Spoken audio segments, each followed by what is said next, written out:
kehidupan glamornya, kini berubah menjadi simbol kemiskinan dan penderitaan penghuni jalanan.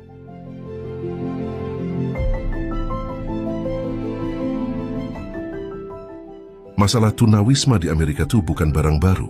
Ini mah udah kayak utang yang dipinjem temen tapi gak balik-balik. Susah banget buat dilupain.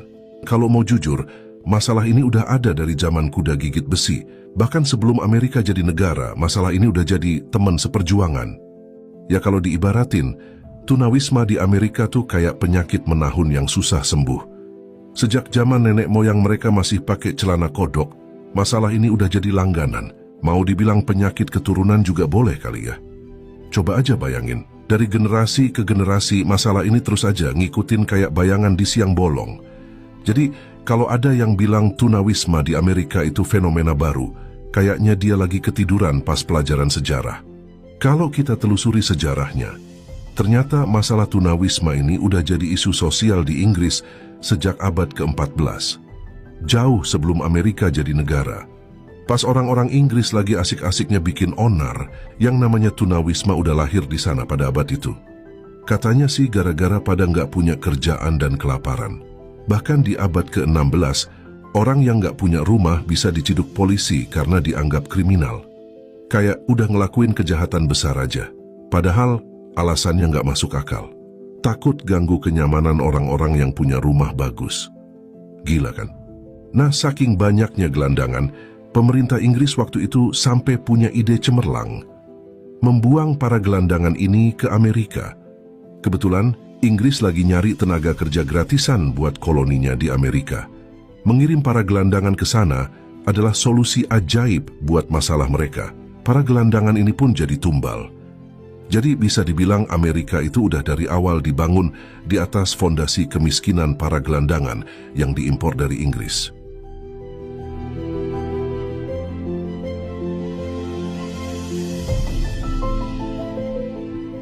Pas nyampe di Amerika, para gelandangan ini tetap aja jadi masalah besar. Sampai-sampai di tahun 1734, New York udah punya rumah singgah, rumah-rumah miskin yang udah kayak penjara buat para gelandangan. Tapi ya gitu, namanya juga manusia, susah diatur. Banyak dari mereka yang pada kabur dan akhirnya nyebar ke seluruh penjuru Amerika. Bayangin aja, negara baru berdiri tapi masalah tunawisma udah jadi agenda utama. Seru juga kan? Apalagi pas zaman revolusi industri di tahun 1820-an, banyak orang yang ngeburu kerja ke kota-kota besar di Amerika Timur Laut, tapi ternyata kerjaannya udah penuh. Jadi ya akhirnya mereka nganggur. Daripada malu pulang kampung dengan tangan kosong, mereka lebih milih jadi gelandangan aja di kota. Sampai-sampai waktu itu kalau ada orang yang kelihatan keluyuran malam-malam, bakal dicurigai sebagai gelandangan, dan endingnya dia bakal ditangkap dan dikasih nginep gratis sehari semalam di dalam sel. Tapi lumayan juga kan, daripada tidur di pinggir jalan. Yang paling parah tuh pas zaman Great Depression tahun 1930-an dan resesi tahun 2008. Ekonomi Amerika ambruk, banyak perusahaan bangkrut, dan jutaan orang jadi pengangguran. Otomatis, jumlah gelandangan pun melonjak drastis. Kota-kota besar kayak New York, Los Angeles, dan Seattle jadi sarang para tunawisma. Parahnya lagi, pemerintah Amerika waktu itu kayaknya nggak peduli banget sama nasib para gelandangan ini. Mereka lebih sibuk mikirin gimana caranya supaya ekonomi bisa pulih. Mimpi Amerika yang katanya bisa bikin semua orang kaya raya, ternyata cuma omong kosong buat mereka yang nggak punya tempat tinggal. Nah, yang paling lucu tuh pas ngomongin angka tunawisma di Amerika, yang seringkali jadi bahan perdebatan. Setiap lembaga punya angkanya masing-masing. Ada yang bilang ratusan ribu, ada yang bilang jutaan, ada yang bilang angka resminya terlalu kecil, karena banyak tunawisma yang nggak tercatat. Jadi bisa aja jumlah tunawisma yang sebenarnya jauh lebih banyak dari yang kita kira. Yang jelas, semua angka itu nunjukin satu hal, masalah tunawisma di Amerika tuh serius banget dan nggak bisa dianggap remeh.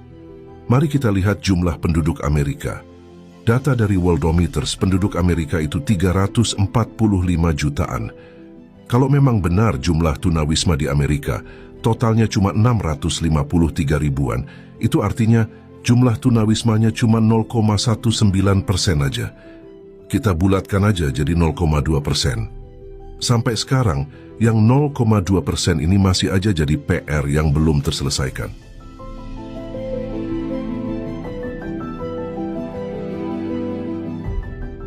Menurut para ahli kesehatan di Amerika Serikat, 1/4 dari orang-orang yang nggak punya rumah ini ternyata punya gangguan mental yang parah. Penyakit mental ini sering banget jalan bareng sama kecanduan. Ribet banget kan hidup mereka. Nah, yang lebih bikin miris lagi, ternyata sebagian besar atau 75% dari tunawisma itu perempuan.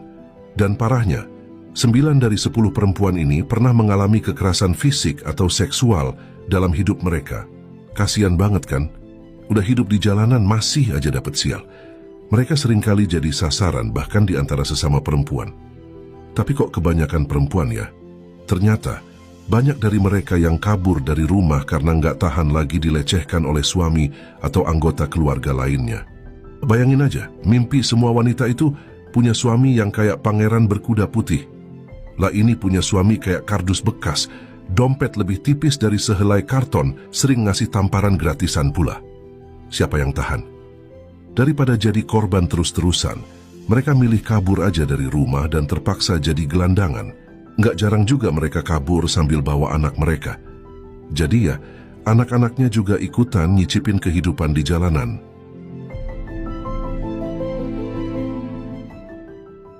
Nggak semua tunawisma itu tidur di trotoar pinggir jalan. Ada juga yang bisa dibilang tunawisma kelas menengah. Mereka ini levelnya beda. Mereka biasanya tidur di shelter khusus berfasilitas lengkap atau tidur di mobil mereka.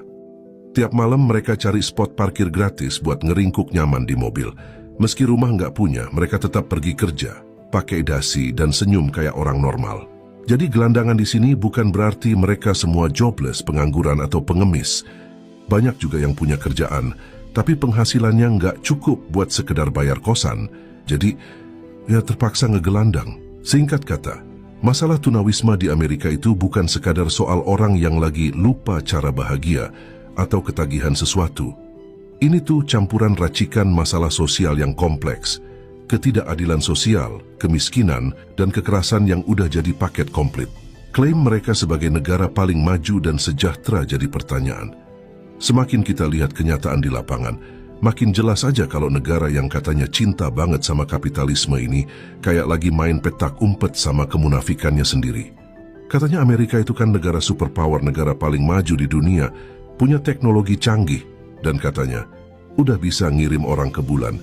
Tapi kok ngurusin warganya yang nggak punya rumah aja susah banget ya? Ada apa sih sebenarnya? Apakah pemerintah Amerika sengaja membiarkan masalah ini terus berlarut-larut? Atau jangan-jangan ada bisnis gede di balik masalah tunawisma ini? Siapa tahu kan, ada yang untung banyak dari kondisi ini.